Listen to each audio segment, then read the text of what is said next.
So now you've got the float down, it's time to get the basic glide down.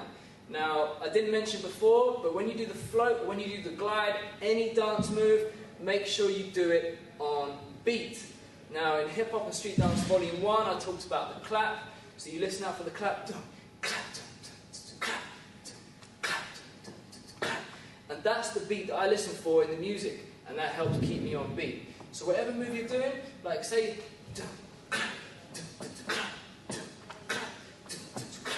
whatever the beat is, try and match it and try and dance with it. So don't just take it as a normal move.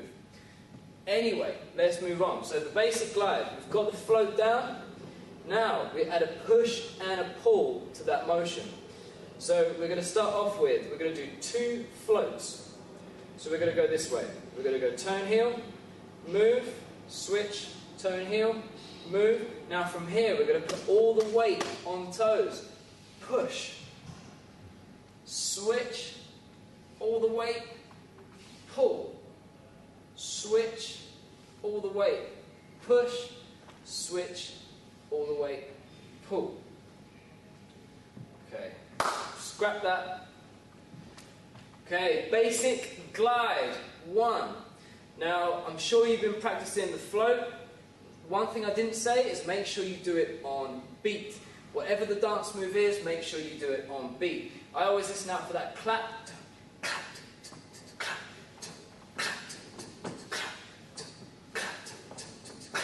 And that keeps me on beat. But you find your own way of doing it, but try and dance with it. Alright? So let's move on. The basic glide. You're going to add a push and a pull to the float. So, and we're going to keep the toe and heel method. Like, because a lot of people will keep the foot flat as you're gliding, and that's fine. But you can also keep it on the heels.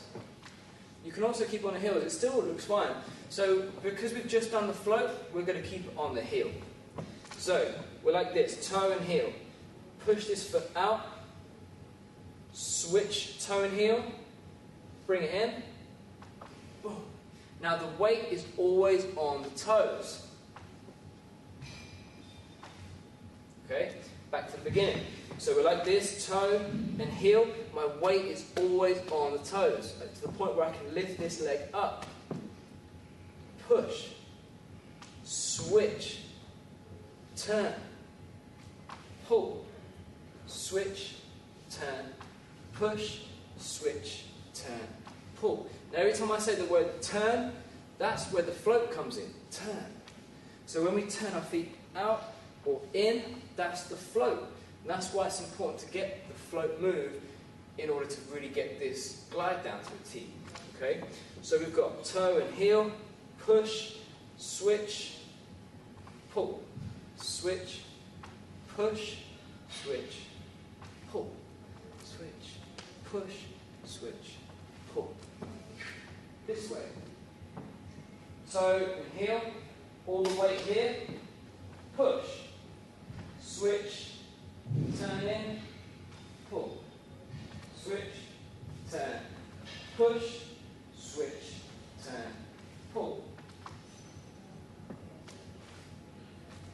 And then what you do is you begin to slowly speed it up once you get those moves. So instead of going 1, 2, 3, 1, 2, 3, you do them like in different stages. So the first stage is this: 1, 2, 3, 1, 2, 3, 1, 2, 3, 1, 2, 3. Then you turn into 1, 2, 1, 2, and you kind of combine them together, and then you just try and do it without stopping.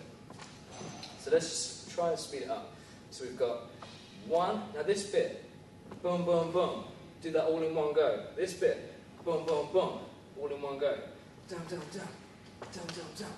1, 2, 3, 1, 2, 3, 1, 2, 3. And then back the other way.